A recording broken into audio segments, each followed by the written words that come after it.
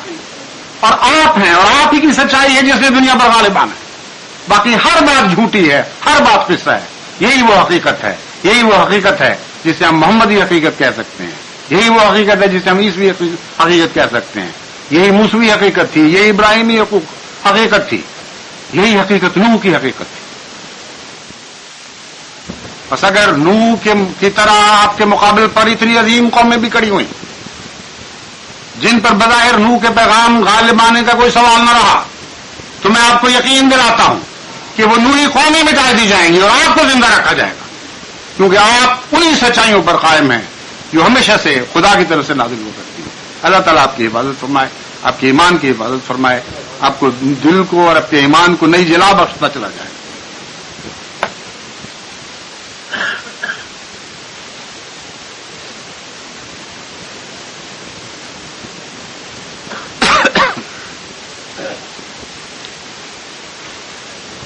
الحمد لله نحمده ونستعينه ونستغفره ونؤمن به ونتوكل عليه ونعوذ بالله من شرور أنفسنا ومن سيئات أعمالنا من يهده الله فلا مضل له ومن يضلله فلا هادي له ونشهد أن لا إله إلا الله وحده لا شريك له ونشهد أن محمدا عبده ورسوله. ابھی نماز جمعہ کے بعد انشاءاللہ ڈاکٹر عبدالقدوس صاحب شہید کی نماز جنازہ غائب بھی ہوگی، نماز جمعہ اور عصر کے بعد. عباد اللہ رحمکم اللہ، ان اللہ یامر بالعدل والإحسان وإیتاء ذی القربى وینہی عن الفحشاء والمنکر والبغی یعظکم لعلکم تذکرون. اذکروا اللہ یذکرکم وادعوہ یستجب لکم ولذکر اللہ اکبر.